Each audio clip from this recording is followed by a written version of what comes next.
الرحمن الرحيم نحمده ونصلي على رسوله الكريم أما بعد فقال الله سبحانه وتعالى في القرآن المجيد والفرقان الحميد بعد أعوذ بالله من الشيطان الرجيم بسم الله الرحمن الرحيم وإنك لعلى خلق عظيم وقال عليه الصلاة وقال سبحانه وتعالى في مقام آخر قل إن كنتم تحبون الله فاتبعوني يحببكم الله.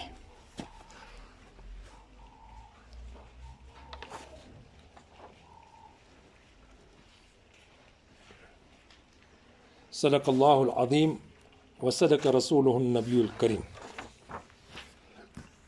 We are discussing the noble characteristics that we need to imbibe and to remove akhlaq razail, to endeavor to best of our ability to inculcate akhlaq hamida.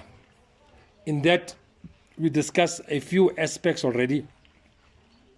One is tawbah. The second pertinent thing is sabr in its entirety. The third we discuss shukr.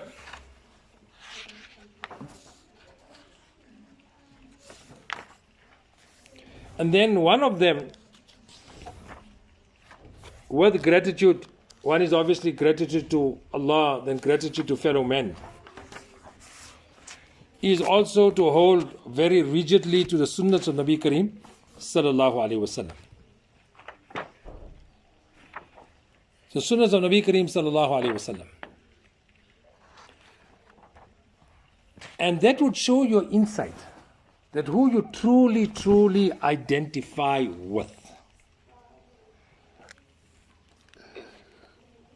So let's take one aspect of bringing sunnahs in your life. At this stage we'll discuss the miswaak. So there are many aspects that are highlighted in deen. One of those is miswaak. Nabi Kareem sallallahu alayhi wa sallam mentioned as-siwaku mitharatun lil fam. As-siwaku matharatun lil fam wa mardatun li rabb. Miswaak is a means of cleansing your mouth and means of obtaining pleasure of Allah Jalla Jalaluhu. If you take it as as-siwaku mitharatun, it is the ala ismi ala.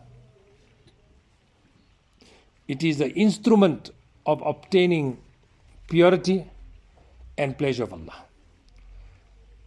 So honestly, this hadith is sufficient for a person to become a die-hard. Because if his frame of mind is to gain Allah's pleasure, then without reservation he will do it. And the mere fact that we do not practice upon it shows to a great extent the importance of sunnah in our lives. And truly, this is the barometer of checking as to what love we have for Allah, because Allah has said, via Nabi Kareem sallallahu alayhi wa sallam, as-siwaku matharatun lil fam, midharatun lil fam, wa mardatun li rabb. This hadith is sufficient for a man to become a die-hard of miswaak. But if that is not your goal, then is very difficult.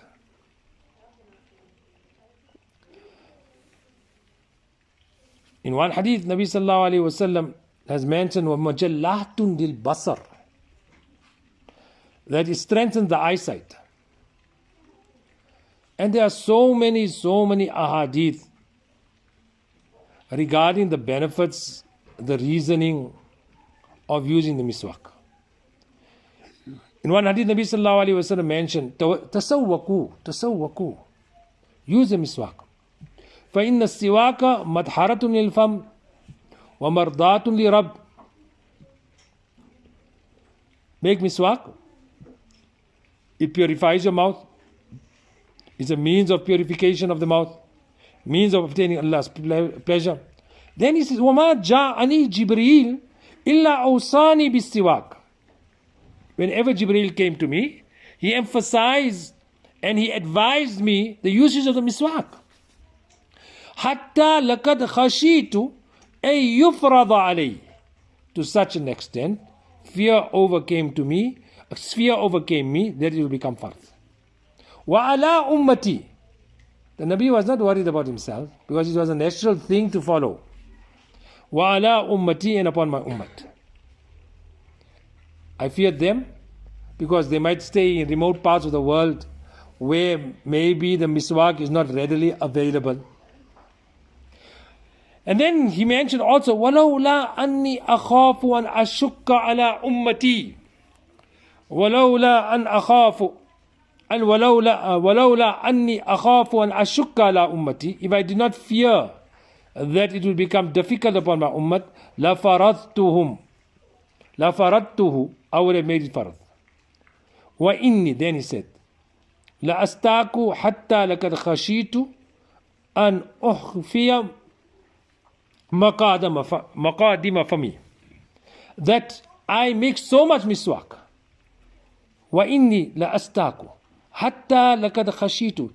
To such an extent, to so much that I fear that the front of my mouth will become sore, that my gums, etc., will be affected because of the intense amount of miswaak I made. So this is the amal of the Rasul. If a person has affiliation with the Rasul, he doesn't have to ask a second question. Then when Nabi feared that an ukhfi maqadima fami. Hazrat Abdullah ibn Abbas radiyallahu ta'ala mentioned Nabi sallallahu alayhi wa sallam said, لَقَدْ أُمِرْتُ بِالسِّوَاقِ. I was instructed regarding miswaak. حَتَّى ظَنَنْتُ, till the thought came to my mind, أَنَّهُ يَنْزِلُ عَلَيَّ فِيهِ قُرْآنُ أَوْ وَحْيٌ. That even some ayats of the Quran will be revealed regarding it, or some other wahi would be revealed. لَقَدْ أُمِرْتُ بِالسِّوَاقِ حَتَّى ظَنَنْتُ أَنَّهُ يَنْزِلُ عَلَيَّ فِيهِ قُرْآنُ أَوْ وَحْيٌ. So much. And so that is one, is the usage of the miswaak. Then the occasions, Nabi Kareem sallallahu alayhi wasallam said, in one hadith was Abu Hurairah radiallahu ta'ala, لَوْلَا أَنْ أَشُكَّ عَلَىٰ أُمَّتِي لَأَمَرْتُهُمْ بِالسِّوَاكِ عِنْدَ كُلِّ صَلَاةٍ. عِنْدَ كُلِّ صَلَاةٍ. If I did not think it to be difficult on my ummah, I would have instructed them to make miswaak at every salat. So, out of ease for my ummah, out of compassion for my ummah, I do not instruct them to make miswaak at the time of every salah. That's hadith in Bukhari Sharif, hadith number 887. Then, in one hadith, Nabi Kareem sallallahu alayhi wasallam said, لَوْلَا أَنْ أَشُكَّ عَلَىٰ أُمَّتِي لَأَمَرْتُهُمْ بِالسِّوَاكِ مَعَ كُلِّ وُضُوءٍ. لَأَمَرْتُهُمْ مَعَ كُلِّ وُضُوءٍ. I would have instructed them with every wudu. That means besides salat, wudu time also. Besides wudu, salat time also. So if you have 5 salat, 5 wudu, to make tajdeed of wudu is mustahab. Then 5 salat, already that makes it 10 times. That means besides salat, the wudu. Besides wudu, the salat.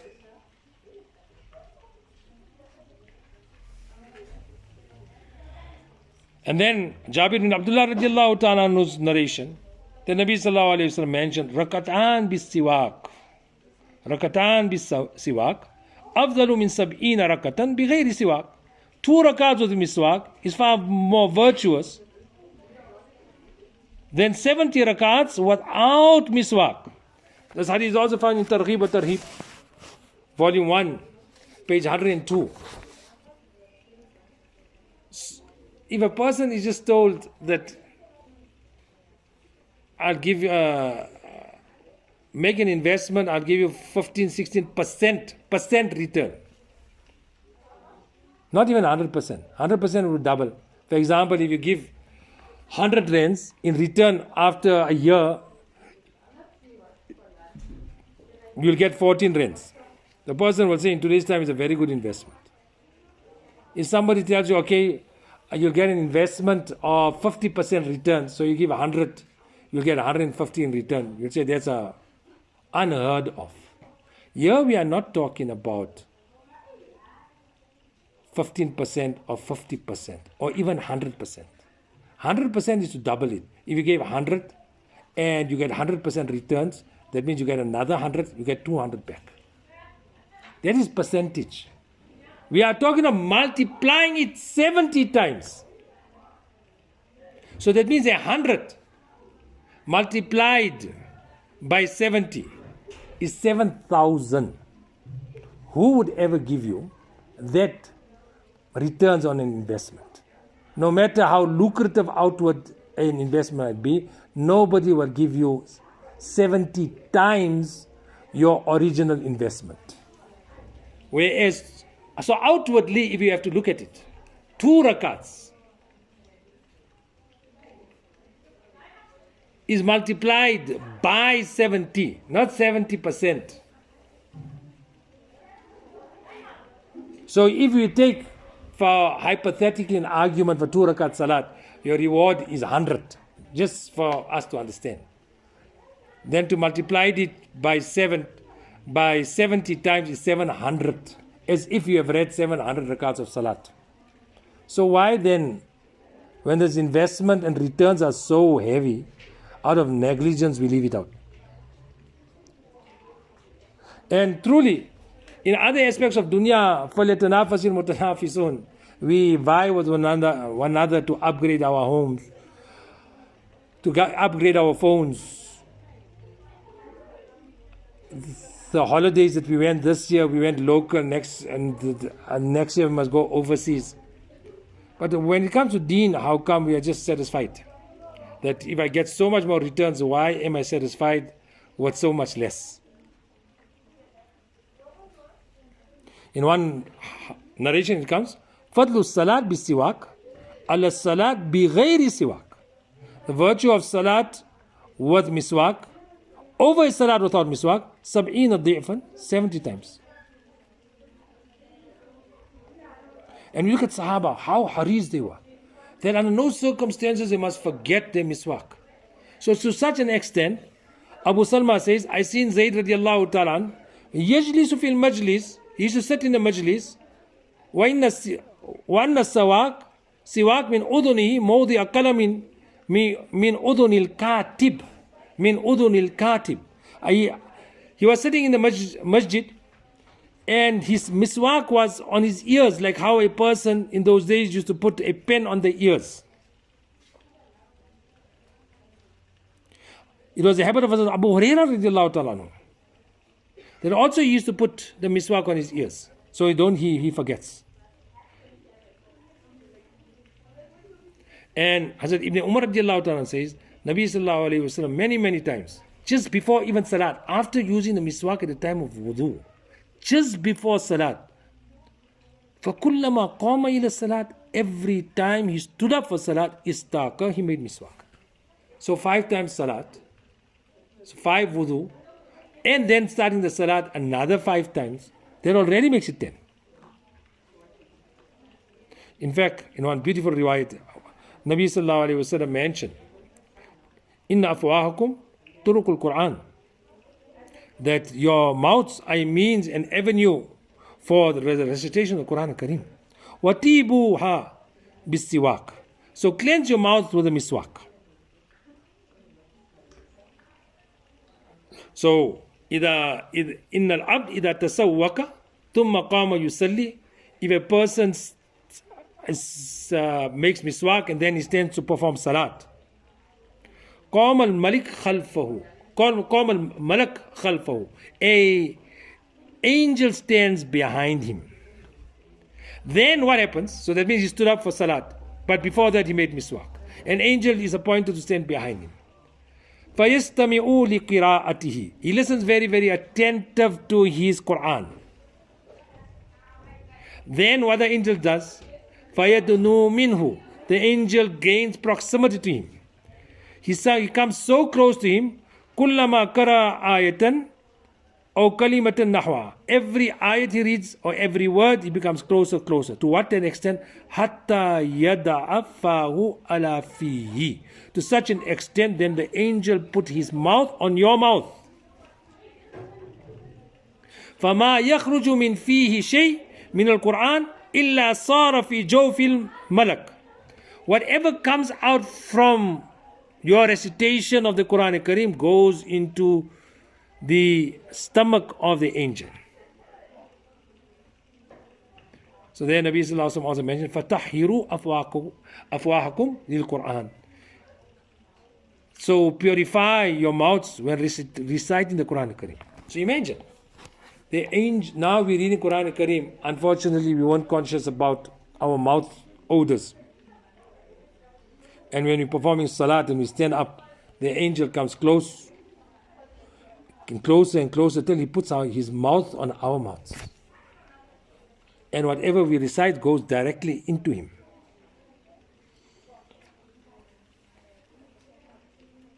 There's one lengthy riwayat of Aisha radiallahu ta'ala anha. I'll mention the end part of it. That Nabi Sallallahu Alaihi Wasallam passed away in my house, in my lap, so to say, between my shoulder and the top part. But even in that condition, before he passed away, he used the miswaak. And she gives a whole explanation that I softened the miswaak with my mouth. And so in a sense, Nabi Sallallahu Alaihi Wasallam had my saliva when he passed away also.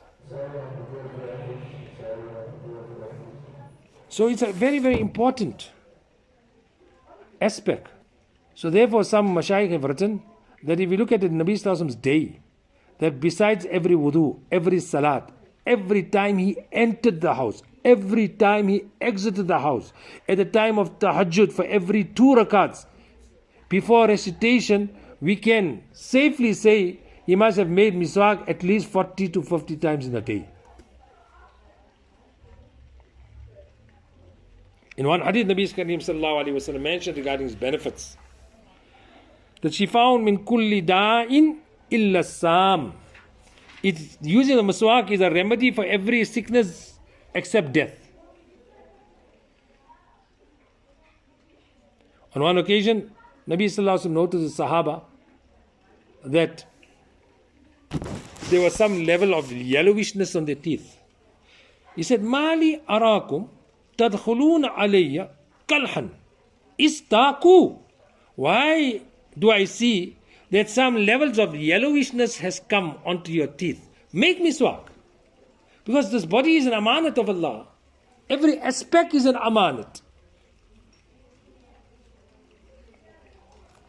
Then we know the famous riwayat of Tabari. Many times this incident is quoted wrongly, that at the time of war and on the basis of the war. Yes, we do find regarding Ibn Mubarak at the time of war. But as far as that incident is concerned, there is a narration that Rustum sent a spy to spy on the Sahaba as to what they are doing. When he returned, he reported to Rustum what he had observed. In the things, when he was asked about their sustenance and what do they eat, he said, I have no knowledge of them eating anything. I have no knowledge of Sahaba eating anything except a stick, which they suck on morning and evening and all the time. So from this we find that Sahaba, even at the time of war, were absolutely particular about the miswaak. Then, as Hazrat Abdullah ibn Abbas, Mufassir al-Quran, Bahrul Ulum, he mentioned a few benefits, and then I'll mention some other benefits of other Sahaba and Mashayikh regarding the miswaak. Hazrat ibn Abbas radiallahu ta'ala used to say, وَيُتِيبُ الْفَمْ. First of all, the benefit of miswaak is it cleanses the mouth. Second, وَيَجْلُوَ الْبَصَرِ. It increases the eyesight. On one occasion he mentioned it strengthens the gum. وَيَنْكِي الْبَلْغَمْ. It removes phlegm from a person's chest. وَتَفْرَهُ لَهُ الْمَلَائِكَةِ. The malaika becomes elated. They become very, very happy when a person uses a miswak. But especially when you're reading Quran, they put their mouths upon your mouth. Then the first benefit we mentioned, which benefit can be greater than this, and this is sufficient for us to use miswak all the time, وَيَرْضَ الرَّبْ, Allah becomes pleased. Next benefit, as Abdullah ibn Abbas mentions, وَيُوَافِقُ السُّنَّةِ, it is in conformity to the Sunnah. The other is وَيَزِيدُ الْحَسَنَاتِ, it multiplies your good deeds. One is salat without miswak, one is salat with miswak. وَيَزِيدُ الْحَسَنَاتِ, it increases amal and the value of your amals. And then وَيَصِحُ الْجِسْمِ, it gives strength and cure to the body. In one riwayat it comes وَيَزِيدُ الْحِفْظِ, many of us be struggling with memorizing. It increases your capacity of memorizing. And today the big thing is for women to have long eyelashes. We will even put false eyelashes for that purpose. The hadith it mentioned وَيُنْبِتُ الشَّعْرِ, it stimulates the growth of your hair. In one riwayat, it improves your complexion. Today we will spend 3.5 grams for Lumi Spa, so we can look like a star. I'll show you how you can look like a star without spending 3.5 grams. Even 2 years of miswak will be less than that. وَيُنْبِتُ الشَّعْرِ, it improves your complexion of your skin. Inshallah, we mention in future, Saeed Musa bin Asad has mentioned other benefits that we haven't mentioned of the miswak. Allah give us tawfiq to become die-hard. Just the one hadith, وَمَرْضَاتٌ لِرَبِّ وَمَرْضَاتٌ لِلْرَبِّ. All my action I'm doing is for Allah's pleasure. Then how come I'm leaving this so easily? And we find that in the previous time, the people, in order to remember, they should make a necklace out of the miswak they don't ever forget. Tie it on a string around their necks. People will say, how they're tying a stick around the necks as a necklace. But they did it. They put it on their ears. They tied it to the edge of the amama. So under no circumstances they will forget it. From that also you've seen that they used to utilize the amama also and tie the